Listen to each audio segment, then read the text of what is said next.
ആകാശവാണി. നമസ്കാരം. പ്രാദേശിക വാർത്തകൾ വായിക്കുന്നത് Sudhin Zainuddin.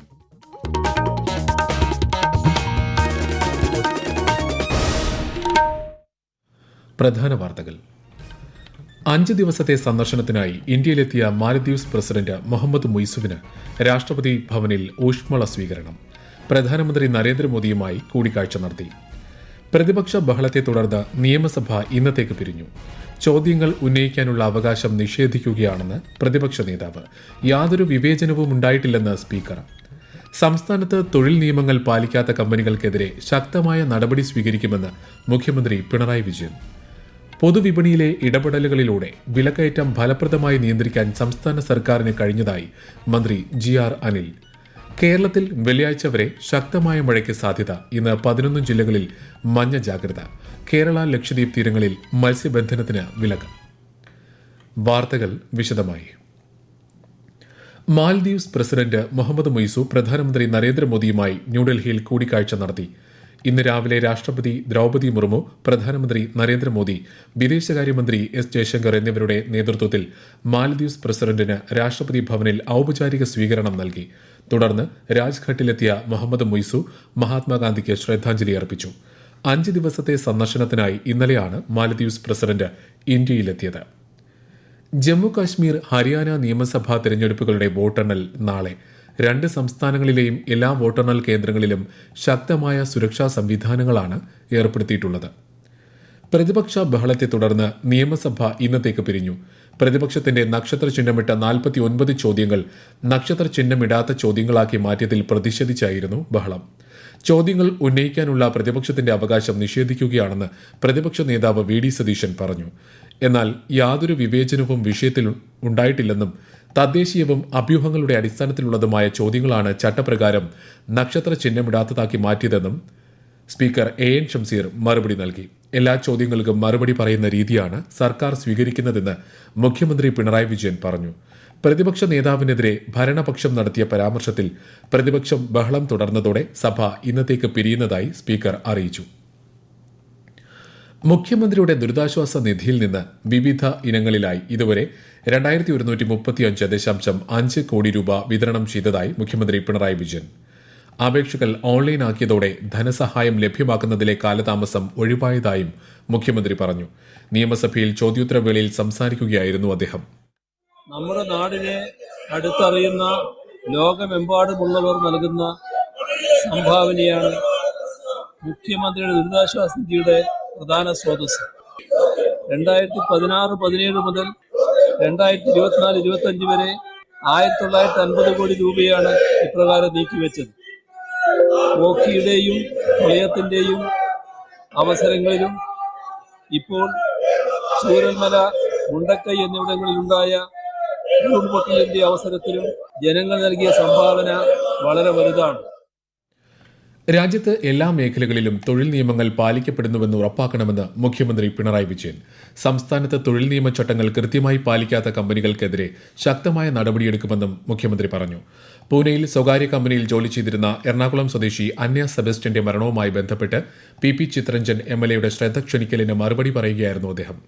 Work from home സമ്പ്രദായം സംബന്ധിച്ച് വ്യക്തമായ സമയക്രമം തൊഴിൽ നിയമങ്ങളിൽ പരാമർശിച്ചിട്ടില്ലെന്നും വിഷയം കേന്ദ്ര സർക്കാരിന്റെ ശ്രദ്ധയിൽപ്പെടുത്തുമെന്നും മുഖ്യമന്ത്രി പറഞ്ഞു. പൊതുവിപണിയിൽ സംസ്ഥാന സർക്കാർ നടത്തുന്ന ഇടപെടലുകളിലൂടെ വിലക്കയറ്റം ഫലപ്രദമായി നിയന്ത്രിക്കാൻ കഴിഞ്ഞിട്ടുണ്ടെന്ന് മന്ത്രി GR അനിൽ. നിയമസഭയിൽ ചോദ്യോത്തരവേളയിൽ സംസാരിക്കുകയായിരുന്നു അദ്ദേഹം. കാലാവസ്ഥാ വ്യതിയാനം, പ്രകൃതിക്ഷോഭം എന്നിങ്ങനെയുള്ള കാരണങ്ങളാൽ മറ്റ് സംസ്ഥാനങ്ങളിൽ കൃഷി നശിക്കുന്ന സാഹചര്യങ്ങളിൽ കേരളത്തിലും ഭക്ഷ്യവസ്തുക്കളുടെ ലഭ്യതക്കുറവും അതുവഴി വിലക്കയറ്റവും ഉണ്ടാകാറുണ്ട്. എന്നാൽ ഇത്തരം സാഹചര്യങ്ങളിൽ സപ്ലൈകോ, കൺസ്യൂമർ ഫെഡ്, മറ്റ് സഹകരണ സ്ഥാപനങ്ങൾ എന്നിവയിലൂടെ സർക്കാർ നടത്തുന്ന ശക്തമായ വിപണി ഇടപെടലിലൂടെ പൊതുവിപണിയിലെ വിലക്കയറ്റം വലിയ തോതിൽ നിയന്ത്രിക്കുവാൻ സംസ്ഥാനത്തിന് കഴിഞ്ഞിട്ടുണ്ട്. ലഭ്യമായ കൃഷിഭൂമി പരമാവധി പ്രയോജനപ്പെടുത്തുന്നതിന് കർഷകരെ പ്രോത്സാഹിപ്പിക്കുന്ന നിലപാടുകളാണ് സംസ്ഥാന സർക്കാർ സ്വീകരിച്ചു വരുന്നത്. സപ്ലൈകോ വഴി അവശ്യ സാധനങ്ങൾ പൊതുവിപണിയിലേക്കാൾ ശരാശരി 25% വരെ വിലക്കുറവിൽ വിതരണം ചെയ്യുന്നുണ്ടെന്നും മന്ത്രി പറഞ്ഞു. അമിത വില ഈടാക്കുന്നത് തടയാൻ ഭക്ഷ്യസുരക്ഷാ വകുപ്പിന്റെ നേതൃത്വത്തിൽ 3000-ലധികം പരിശോധനകൾ നടത്തിയതായും മന്ത്രി പറഞ്ഞു. അടിയന്തര പ്രമേയ ചർച്ച ഒഴിവാക്കാനായി യാതൊരു പ്രകോപനവുമില്ലാതെയാണ് പ്രതിപക്ഷം നിയമസഭയിൽ പ്രശ്നങ്ങളുണ്ടാക്കിയതെന്ന് മന്ത്രി P Rajeev.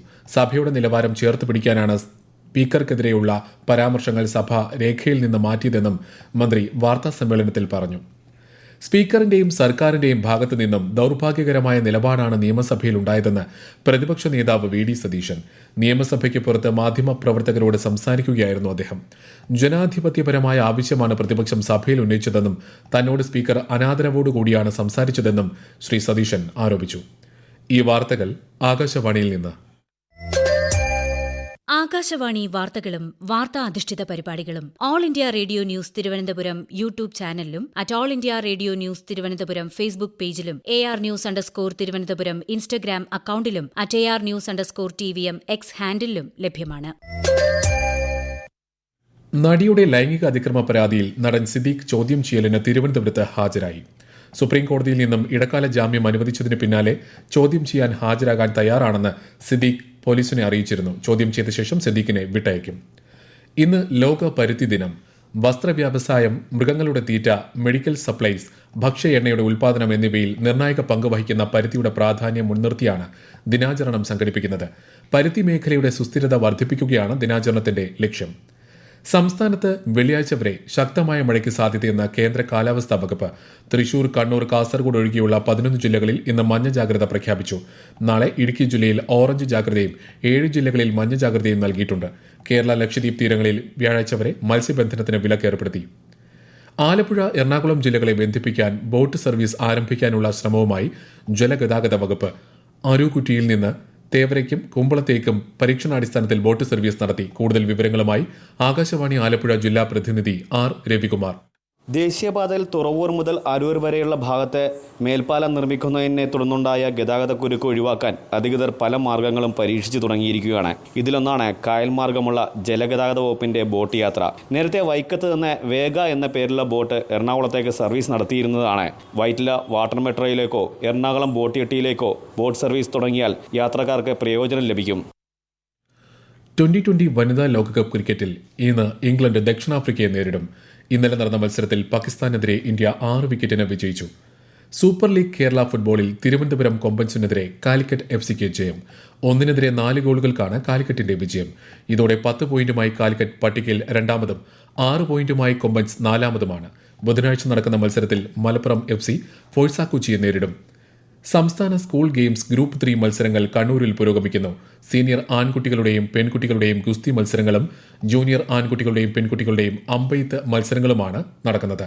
Mundayad indoor stadium, Kannur Jawahar stadium എന്നിവിടങ്ങളിലാണ് മത്സരം. രാജ്യത്തെ ഓഹരി വിപണികളിൽ നഷ്ടം. ബോംബെ ഓഹരി സൂചിക സെൻസെക്സ് 223 പോയിന്റ് നഷ്ടത്തിൽ 81,466-ലും ദേശീയ ഓഹരി സൂചിക നിഫ്റ്റി 96 പോയിന്റ് താഴ്ന്ന് 24,909-ലും വ്യാപാരം തുടരുന്നു. സ്വർണ്ണവില കുറഞ്ഞു. ഗ്രാമിന് 20 രൂപ കുറഞ്ഞ് 7,100 രൂപയും പവന് 56,800 രൂപയുമാണ് ഇന്നത്തെ വില.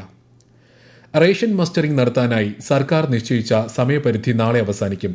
മുഴുവൻ മുൻഗണനാ കാർഡ് അംഗങ്ങളും റേഷൻ കടകളിലെത്തി മസ്റ്ററിംഗ് പൂർത്തിയാക്കണമെന്ന് സംസ്ഥാന സർക്കാർ അറിയിച്ചു. പുതുതായി അനുവദിച്ച കൊല്ലം എറണാകുളം മെമു ട്രെയിൻ ഇന്ന് ആദ്യ സർവീസ് നടത്തി.